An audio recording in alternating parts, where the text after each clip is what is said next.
Good everyone, my name is Graphics.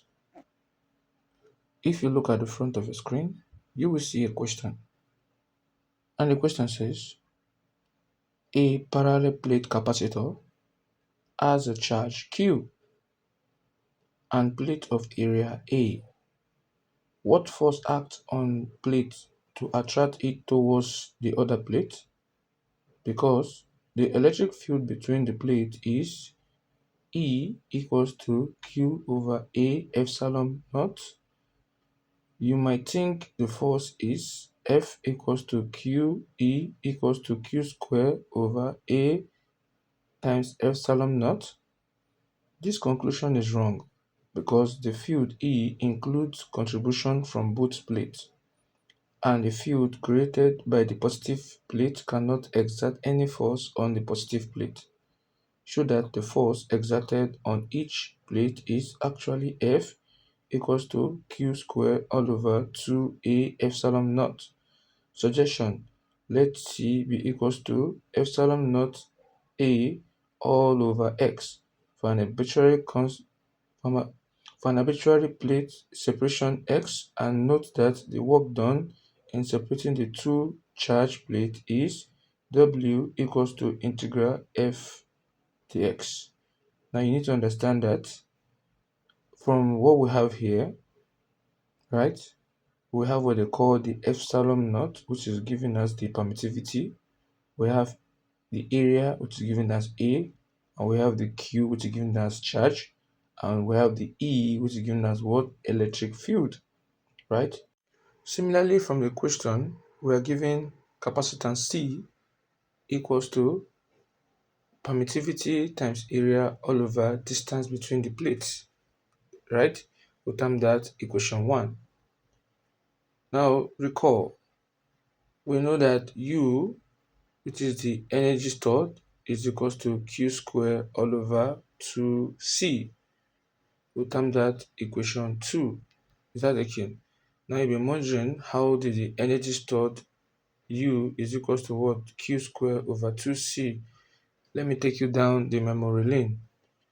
We know that our energy stored U is equals to half CV square, right? Similarly, we know that Q is equals to what? CV. From Q equals to CV, we can make V the solid of the formula, and our V will now be equals to what? Q over C.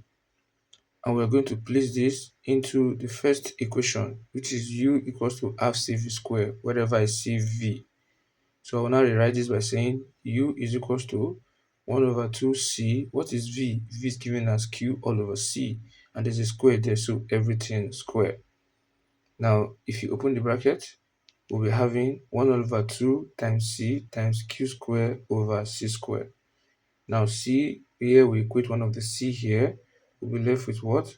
1 all over 2 Q square all over C all over 2C, because the 2 times this C will give us 2C. So this is how we get our energy U, our energy stored U equals to what? Half Q square all over what? All over 2C. Now let's proceed. Now we already termed out equation 2. Now substituting equation 1 into equation 2, we'll be having our U equals to Q square X all together all over what? All over 2 epsilon naught A. How did I get that? Now look at this. If U is equals to Q square all over 2 times 1 over C, right? From the equation 2 that we have here. Because if you say Q square times 1 will give you Q square, and 2 times C will give you 2C. Now if I split the entire, I have this. Now from here, Q square over 2 times 1 all over, we know C is given as what? Epsilon naught A all over X. Now that is the inverse, meaning that the X will come to the numerator to multiply the 1, right? So we'll be having Q square X all over 2 epsilon naught A. That's how we get the value of what? Of U, which is given as the stored energy there.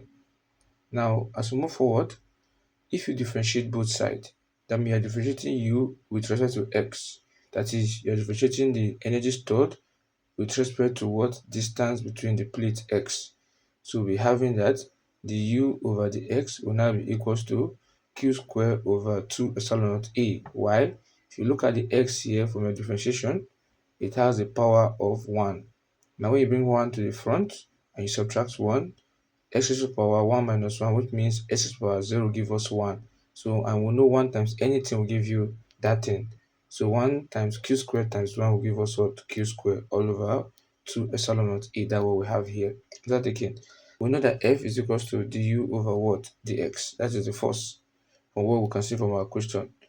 Now that means if the u over the s is equals to q squared over 2 epsilon naught a, it means that what?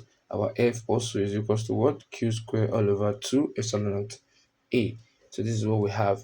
So this is the attractive force in the plate. Are we together now? So if you have found this video helpful, please don't forget to like the video, subscribe to the channel, and also share. Thanks for watching.